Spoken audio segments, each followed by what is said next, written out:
ቤተሰቦች እንደምን አላችሁ? እኔ አለው እግዚአብሔር ይመስገን ደህና ነኝ። ዛሬም በጠቃሚና በአዲስ ፕሮግራም በድጋሜ ተገናኝተናል።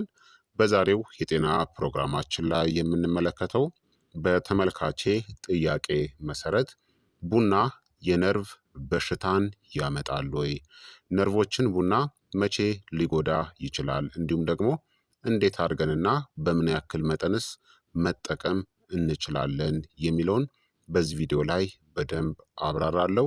ይህ ቪዲዮ በፍጹም እንዳያመልጣችሁ እንዲሁም ደግሞ ለወዳጅ ለዘመዶቻችሁ እንዲጠቅም ሁላችሁም በቅንነት ላይክና ሼር በማድረግ ሌሎችንም አስተምሩ። ጥያቄያችሁን ሁሉንም በኮመንት ላይ አስፍሩልኝ፣ እመልስላችኋለሁኝ። በቀጥታ ወደ ጤና ትምህርታችን የማልፍ ይሆናል።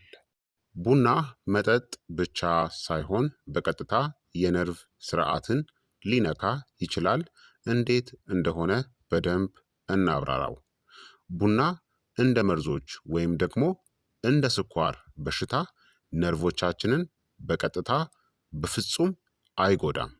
ነገር ግን ስር የሰደደ ከመጠን በላይ ቡናን የምንጠቀም ከሆነ እናም መጥፎ ልማዶችን የምናዘወትር በተጨማሪም ስሜታዊ የሆነ የነርቭ ስርዓቶች ካሉን የነርቭ ችግሮችን ቡና ሊያባብሰው ፈውሱንም ሊያዘገይብን እናም ህመምንም ሊጨምርብን ይችላል ማለት ነው። ስለዚህ ቡና የነርቭ መርዝ አይደለም፣ በፍጹም ነርቮችን አይጎዳም። ነገር ግን በተወሰኑ ሁኔታዎች ውስጥ የነርቭ ጉዳትን ትንሽ ሊጨምርብን ይችላል ማለት ነው። ነርቮቻችን በበርካታ ችግሮች ከተጎዱ በኋላ ታዲያ ቡና ከነርቭ ስርዓታችን ጋር እንዴት ይገናኛል ካልን ካፌን የነርቭ ስርዓት አነቃቂ ነው። በቡና ውስጥ ያለው ውህድ ማለት ነው። ካፌን አዴኖሲን የተባለውን አእምሮ እንዲዝናና እናም እንዲያንቀላፋም የሚያደርገውን ኬሚካልን ያግዳል። በውጤቱም የነርቭ መነቃቃት ይጨምራል፣ የአእምሮ መነቃቃትም ይጨምራል፣ አድሬናሊንም ይጨምራል፣ ኮርቲሶል ወይም ደግሞ የጭንቀት ሆርሞንም ይጨምራል። ታዲያ ይህ ነርቮች የበለጠ ንቁ፣ ስሜታዊ እናም ምላሽ ሰጪ እንዲሆኑ ያደርጋቸዋል ማለት ነው። ቡና ለነርቮች ችግር የሚሆነው መቼ እንደሆነ እስቲ እንመልከት። አንደኛ የነርቭ ህመም ስሜትን ሊጨምር ይችላል። የነርቭ ችግር ካለብን፣ ነርቮቻችን ቀድሞውንም ተጎድተው ከሆነ፣ የስኳር በሽታ የነርቭ ህመም ካለብን፣ ዲያቤቲክ ኒውሮፓቲ የምንለው፣ የሳያቲክ ነርቭ ህመም ካለብን፣ የካርፓል ተነል ችግር ካለ፣ የዳርቻ ነርቭ ህመም ወይም ደግሞ ፐሪፈራል ኒውሮፓቲ የምንለው የነርቭ ችግሮች ቀድሞውኑ ካለ ጉዳት ካለብን ማለት ነው። ካፌን የህመሙን ስሜቱን ይጨምርብናል። የመለብለብ ስሜትን ይጨምራል። የመደንዘዝ ወይም ደግሞ የመውጋት ስሜትን ይጨምራል። እንደ ኤሌክትሪክ ንዝረት የሚሰማ ስሜትን ይጨምራል ማለት ነው። ምክንያቱም የነርቭ መሄጃ መንገዶች ከመጠን በላይ ስለሚነቃቁ። ሁለተኛ ቡና ጥልቅ እንቅልፍን ይቀንሳል። የነርቭ ጥገናን ያዘገያል ማለት ነው። አላግባብ ከወሰዳችሁት የነርቭ ፈውስ በአብዛኛው የሚከናወነው በጥልቅ እንቅልፍ ወቅት ነው። ቡና ደግሞ ሜላቶኒንን ይቀንሳል። የጥልቅ እንቅልፍ ዑደትን ያሳጥራል። የሌሊት ኮርቲሶልንም ይጨምራል። የአርኢኤም እንቅልፍን ያውካል። አርኢኤም ማለት ራፒድ አይ ሙቭመንት የምንለው ይህ በእንቅልፍ ወቅት አእምሯችን በጣም ንቁ የሚሆንበትና ህልም የምናይበት ደረጃ ወይም ደግሞ ሰዓት ነው። ብዙውን ጊዜ የሚከሰተው ተኝተን ከ90 ደቂቃ በኋላ ሲሆን ለአእምሮ ጤና በጣም አስፈላጊው ክፍል ነው። ቡና ጥራት ያለው እንቅልፍ እንዳናገኝ ያደርጋል ማለት ነው፣ አላግባብ በተለይ በማታ ከተወሰደ። በውጤቱም የነርቭ ዳግም መፈጠር ይዘገይብናል ማለት ነው፣ እንቅልፍን ስለሚያውክ። ሶስተኛ በጭንቀት ላይ የተመሰረቱ የነርቭ ምልክቶችን ሊያባብስ ይችላል።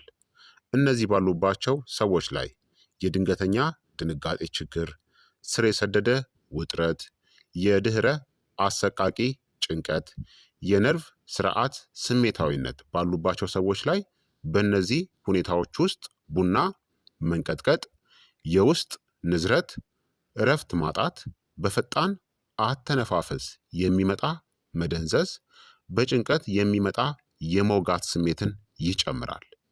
እነዚህ እንደ ነርቭ ጉዳት ይሰማሉ፣ ነገር ግን ተግባራዊ የነርቭ መነቃቃቶች ናቸው። አራተኛ፣ ቡና ቁልፍ የነርቭ ንጥረ ነገሮችን ሊቀንስ ይችላል። ይህ ተዘዋዋሪ በነርቭ ላይ የሚያሳድረው ተጽዕኖ ነው።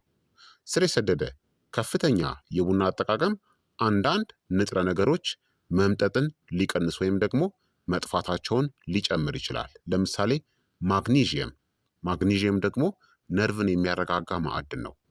ቫይታሚን ቢ1 ወይም ደግሞ ታያሚን የነርቭ ምልክት ቁጥጥር ነው። ቫይታሚን ቢ6 የነርቭ አስተላላፊዎች ሚዛን ነው። ቫይታሚን ቢ12 የነርቭ መከላከያ ሽፋን ማይሊን ሺዝን የሚጠግን ነው። ዝቅተኛ የቫይታሚን ቢ12 መጠን ደግሞ እውነተኛ የነርቭ ጉዳት አደጋ ነው። ስለዚህ ቡና ነርቮችን በቀጥታ በፍጹም አይጎዳም፣ ነገር ግን ለጉዳት የሚዳርጉ ንጥረ ነገሮች እጥረትን ሊፈጥር ይችላል አላግባብና ከልክ በላይ ከተጠቀማችሁት። አምስተኛ፣ የደም ዝውውር ተጽዕኖዎች ነው።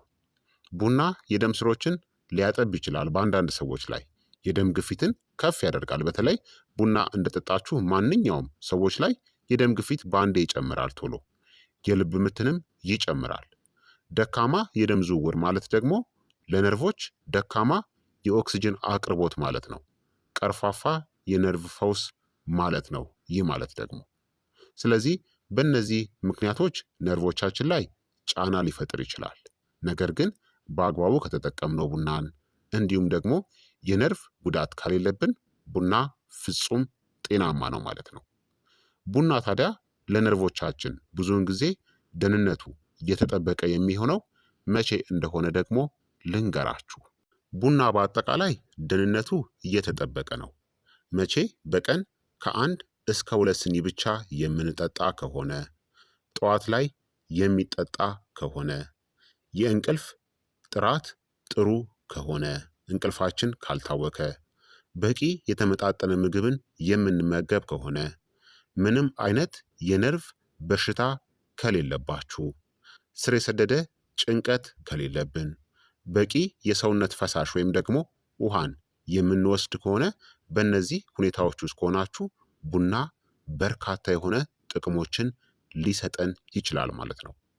አንቲኦክሲዳንቶችን፣ ብግነት ወይም ደግሞ ኢንፍላሜሽንን የሚቀንሱ ውህዶችን፣ አእምሮን የሚጠብቁ ፖሊፊኖሎችን ከቡና እናገኛለን።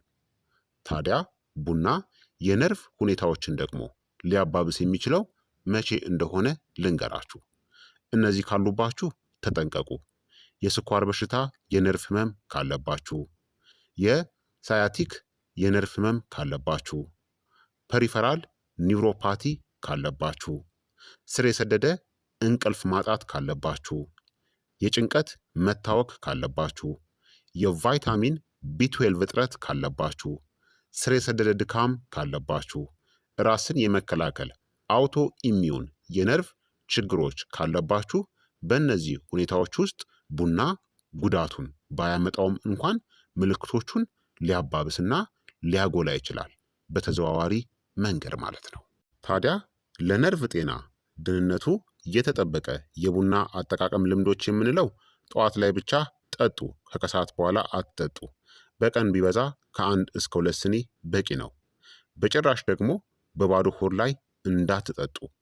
ከሰዓት በኋላ ወይም ደግሞ ምሽት ላይ በጭራሽ አትጠጡ። ከቡና በኋላ ሁልጊዜ ውሃን ጠጡ፣ ምክንያቱም ቡና የሰውነት ድርቀትን ስለሚያስከትል። ማግኒዥየም ካላቸው ምግቦች ጋር ደግሞ አጣምሩ። የቫይታሚን ቢ12 አወሳሰዳችሁን ደግሞ አረጋግጡ።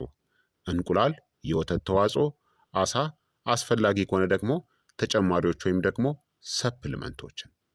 ታዲያ ቡና ደግሞ ነርቮቻችሁን እየነካ መሆኑን የሚያሳዩ ምልክቶችን ልንገራችሁ። ከቡና በኋላ መውጋት ወይም ደግሞ መደንዘዝ ከገጠመ፣ የእጅ መንቀጥቀጥ፣ የማቃጠል ስሜት መጨመር፣ ከጠጣችሁ በኋላ ጭንቀት መሰማት፣ የእንቅልፍ መታወክ፣ የልብ ትርታ መጨመር፣ የጡንቻ መሸማቀቅ፣ እነዚህ ካሉ አወሳሰዳችሁን ቀንሱ። ታዲያ የነርቭ ህመም ያለበት ሰው ቡና መጠጣት ይችላል ወይንስ ደግሞ አይችልም የሚለውን ልንገራችሁ። ይህ እንደ ህመሙ አይነትና እንደ ግለሰቡ ስሜት የሚወሰን ነው።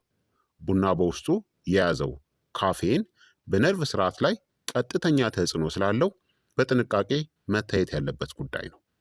አንደኛ፣ ቡና ለነርቭ ህመምተኛ የሚኖረው ጥቅሙና ጉዳቱን ስነግራችሁ፣ ጥቅሙ አንዳንድ ጥናቶች እንደሚያሳዩት ካፌን እንደ ፓርኪንሰንስ እና አልዛይመርስ ያሉ የነርቭ ህመሞችን የመከላከል ወይም ምልክቶቹን የመቀነስ አቅም ሊኖረው ይችላል። ጉዳቱ ደግሞ ቡና የነርቭ ስርዓትን ስለሚያነቃቃ አንዳንድ ችግሮችን ሊያባብስ ይችላል። እንደ መንቀጥቀጥ፣ የእጅ ወይም ደግሞ የእግር የመንቀጥቀጥ ችግር ካለ ቡና ይህንን ሊያባብስ ይችላል። ጭንቀትና እንቅልፍ ማጣት፣ የነርቭ ህመም ብዙ ጊዜ ከእንቅልፍ እጦት ጋር ይያያዛል። ቡና ደግሞ ይህን ያባብሰዋል። የጡንቻ መሸማቀቅ፣ ካፌን በሰውነት ውስጥ ያለውን ማግኒዥየምን ሊቀንስ ስለሚችል ለጡንቻ መኮማተር ምክንያት ሊሆን ይችላል፣ በተለይ አላግባብ እናም ብዙ ከተጠቀማችሁ። ሁለተኛ ደግሞ እንዴት ይጠጣ የሚለው ጉዳይ ነው። ቡናን መጠጣት ግዴታ ከሆነባችሁ ሙሉ በሙሉ ማቆም ካልቻላችሁ ወይም ደግሞ መጠጣትን ከፈለጋችሁ መጠኑን ቀንሱ። በቀን ከአንድ ሲኒ በላይ ባትጠጡ ይመከራል ችግር ካለባችሁ። እንዲሁም ደግሞ ሰዓቱን ምረጡ። ከከሰዓት በኋላ ወይም ደግሞ ማታ ላይ አትጠጡ። ከጠዋቱ 4 ሰዓት እስከ 6 ሰዓት ባለው ጊዜ መጠጣቱ በሌሊት እንቅልፋችሁ ላይ የሚኖረውን ተጽዕኖን ይቀንሳል። እንዲሁም ውሃን ጠጡ። ቡና ሰውነትን ድርቀት ውስጥ ስለሚከት ቡና በጠጣችሁ ቁጥር ተጨማሪ ውሃ መጠጣታችሁን አትዘንጉ። ያለ ካፌን ደግሞ ሞክሩ። ካፌን የሌለውን የቡናውን ጣዕም ከወደዳችሁት፣ ነገር ግን ካፌኑ የሚረብሻችሁ ከሆነ ካፌን የሌለው ቡና ዲካፊኔትድ የሆነ ቡናን መጠቀም ትችላላችሁ። ሶስተኛ ደግሞ ማቆም የሚሻለው መቼ ነው የሚል ነው። የነርቭ ችግር ካለባችሁ እነዚህ ምልክቶች ካሉ ቡናን ሙሉ በሙሉ ማቆም ወይም ደግሞ በከፍተኛ ሁኔታ መቀነስ ይሻላል።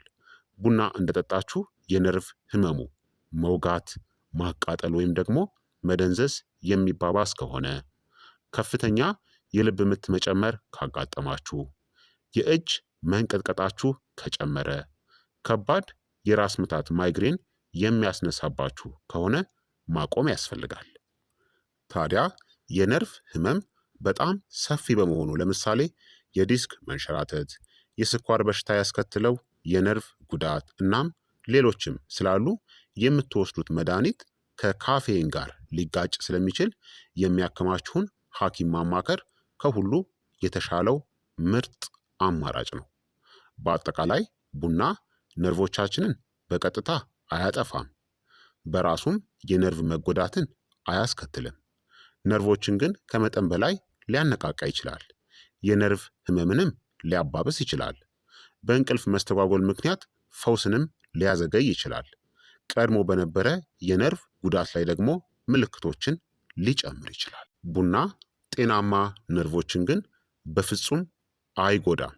ነገር ግን የተጎዱ ነርቮች የበለጠ እንዲሰቃዩ እናም በዝግታ እንዲድኑ ሊያደርግ ይችላል ማለት ነው።